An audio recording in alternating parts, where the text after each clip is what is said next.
et nous voici, épisode 2.5, comment exploiter PubMed, le moteur de recherche biomédicale par excellence. Alors, pourquoi utiliser PubMed? Eh bien, c'est ma base préférée. Alors évidemment, c'est par rapport à mes recherches, mais je pense que vous pouvez trouver beaucoup d'informations sur tout ce qui concerne les sciences de la vie et les sciences de la santé. Alors, je vous explique dans cette vidéo comment exploiter au mieux cette base biomédicale incontournable.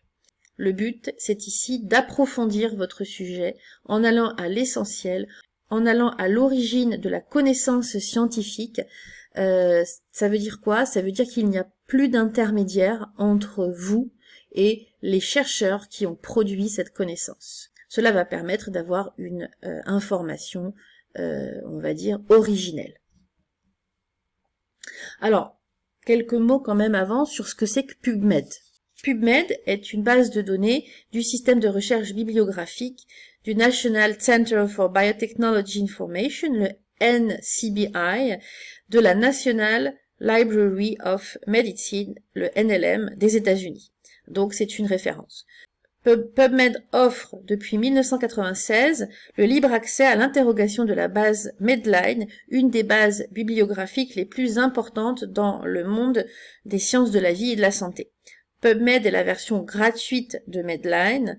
Cette base de données bibliographiques couvre depuis 1946 tous les articles qui ont été publiés et il contient plus de 25 millions de références, c'est vous dire. Cette base est tout en anglais, l'interface comme le contenu, quelle que soit la langue originelle de l'article indexé, je sais pas moi, ça peut être du russe, elle sera présentée avec son titre en anglais et son résumé en anglais s'il existe. Les références donc sont présentées en anglais et la langue d'interrogation de la base PubMed est donc forcément en anglais elle aussi. Donc vous devez préparer des mots-clés en anglais. Alors, comment est-ce qu'on utilise PubMed? Eh bien, écoutez, lorsque vous arrivez sur le site, ça se présente comme ça. Vous avez ici une invite qui va vous permettre de rentrer vos mots-clés. Alors, je vous fais une petite démonstration. Donc, je suis ici sur le site PubMed. Vous voyez ici le sigle NCBI dont je vous ai parlé tout à l'heure, National Library of Medicine.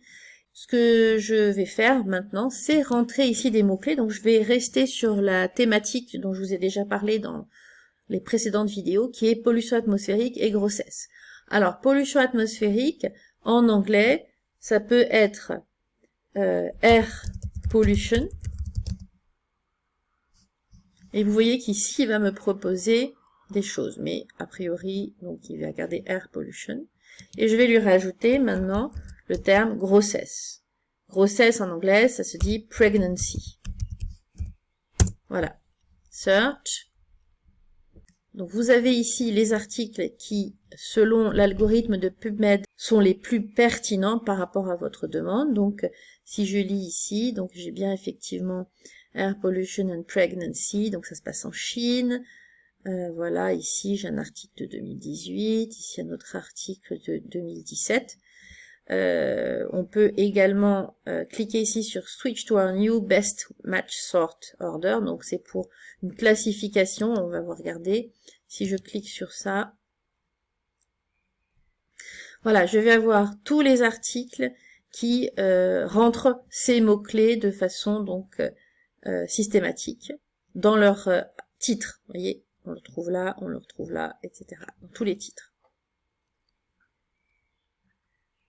Ce qu'il faut savoir, c'est que vous avez différents types d'articles. Ici, donc, on vous indique qu'il y a 3588 articles qui contiennent Air Pollution and Pregnancy dans leur titre. Ici, on les retrouve ici. Il n'y a pas du tout de revue de synthèse et il n'y a pas de revue et il n'y a pas d'abonnement de mon université, puisque je me suis connectée avec mon université. Alors, je peux très bien ici affiner ma recherche avec des boutons ici sur les côtés. Je veux par exemple les recherches qui datent de moins de 5 ans. Donc on passe de 3588 à 1141, avec toujours donc Air Pollution and Pregnancy dans le titre. Je peux demander à avoir uniquement les recherches chez l'homme. Donc on passe de 1141 à 949. Voilà. Donc vous avez ici, je crois qu'il y a 20 articles par page, et donc après vous allez surfer sur les différentes pages. Je peux également décider uniquement des articles qui sont disponibles gratuitement en texte intégral, free full text. Voilà, donc ici tous ceux qui sont free, eh bien vous avez ceci qui apparaît pour dire qu'on peut avoir le texte en texte intégral, pour dire qu'on peut avoir l'article en texte intégral. Donc vous voyez, vous pouvez de plus en plus affiner votre recherche vers ce qui vous intéresse. Alors, il y a une petite astuce ici. Vous avez le format Summary. Je vous propose deux choses. Ici, vous avez le format Summary Text. Donc, c'est la même chose, mais vous voyez, présenté d'une façon beaucoup plus, on va dire, formelle, avec, il suffit, donc si vous avez besoin de copier cette référence bibliographique, eh bien, il vous suffit de copier, voilà, ici, et vous avez donc un format qui est toujours le même pour toutes vos références bibliographiques. Donc, je vais revenir en arrière. Vous pouvez également ici demander à voir tous les abstracts, c'est-à-dire les résumés. Alors vous avez les abstracts, on va dire, joliment présentés, ou bien des abstracts un peu plus formels, voilà. Donc voilà, premier abstract, vous avez ici donc la référence, vous avez le titre, vous avez les noms des différents auteurs avec leur affiliation, et puis ici vous avez l'abstract, et article numéro 2, numéro 3, etc. Vous pouvez également ici cocher les articles qui vous intéressent à partir du titre, et si vous demandez uniquement les abstracts, eh bien il ne vous affichera que les abstracts qui vous ont intéressé. Donc ici c'était le summary text, pardon, et là maintenant je vais lui demander d'afficher uniquement les abstracts. Voilà, donc on a la même chose, mais avec plus de détails ici, on a le résumé. Alors, qu'est-ce que je peux vous demander de me montrer d'autre? Alors, je vais repartir sur ma recherche initiale. Donc, je vais enlever tout ce qui est ici, critères. Voilà, je retrouve mes 3588 articles comprenant donc Air Pollution and Pregnancy. Alors, je vais prendre un autre exemple. Ici, je vais mettre prénatal, qui est un autre mot pour grossesse. Voilà, j'ai mis 588 références qui répondent à prénatal et air pollution. Donc voilà, et là il faut également regarder, trier, etc. Et vous avez donc des choses très intéressantes. Alors, ce qui est intéressant, ici vous avez mesh term, c'est air pollution. J'aurais pu écrire air pollutante. Donc vous avez ici des choses un peu différentes. Prénatal air pollutante, c'est pas tout à fait la même chose que prénatal air pollution. Et donc ici, c'est intéressant de regarder Best Match Search Information. Ici, vous avez en fait des termes qui vous sont proposés dans le Thesaurus Mesh, hein, dont je vous ai un petit peu parlé déjà.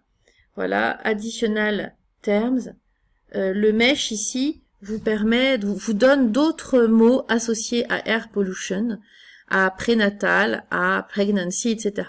Vous voyez, il y a polluted, pollution, pollutants, pollute, pollutional, air, environnemental pollutante, etc. Vous voyez, il y a plusieurs choses qui vous sont proposées, et donc il ne faut pas hésiter à combiner, à utiliser ces mots-clés dans votre requête ici, pour vraiment avoir une recherche exhaustive. Je vous ai dit, PubMed, c'est un moteur de recherche spécialisé, et donc il va vous donner beaucoup d'informations extrêmement pointues, de haute qualité, puisque ce sont des articles, des documents qui sont publiés dans des revues scientifiques avec des comités de lecture, donc qui garantissent la qualité du travail fait par les chercheurs.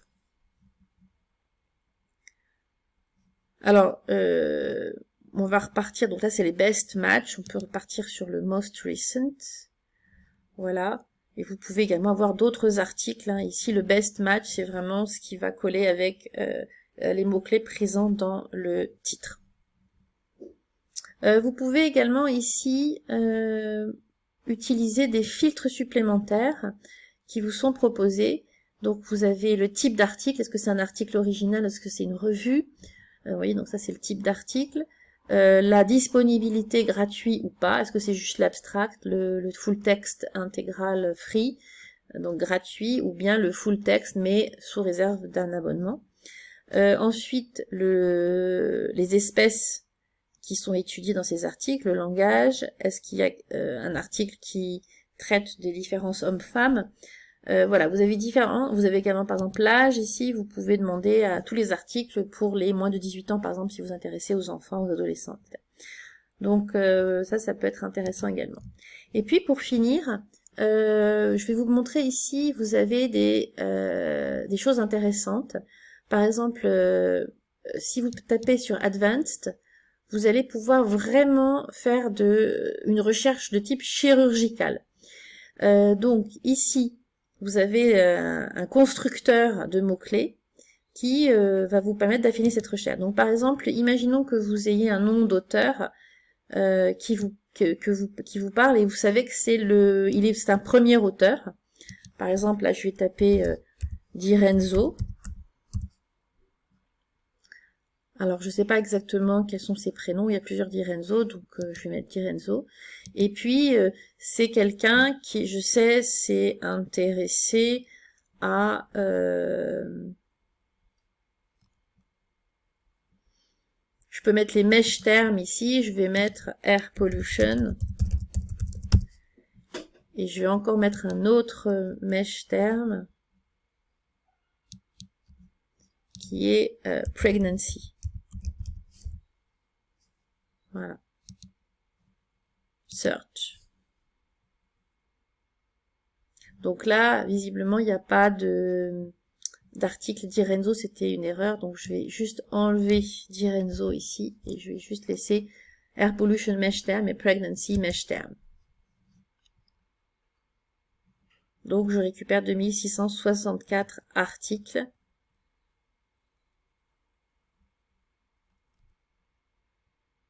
Ah voilà, il y avait ça là, vous voyez là j'ai une petite erreur, voilà, je vais recommencer. 2664 références qui utilisent donc air pollution et pregnancy comme terme mesh. Voilà ce que je voulais vous dire sur PubMed. Alors en fait, vous savez, je peux pas ici dans le cadre de cette formation vous faire une démonstration complète de toutes les fonctionnalités de cette plateforme très intéressante, hein. En tout cas, retenez que c'est une plateforme qui permet de faire des recherches très pointues. Les informations que vous allez récolter avec vos recherches sur PubMed sont de haute valeur. Vous avez ici de quoi vraiment faire un travail de très très bon niveau. Donc prenez le temps d'explorer toutes ces fonctionnalités et je vous assure que vous ne le regretterez pas. Et je vous retrouve très vite pour une prochaine vidéo sur ces moteurs de recherche.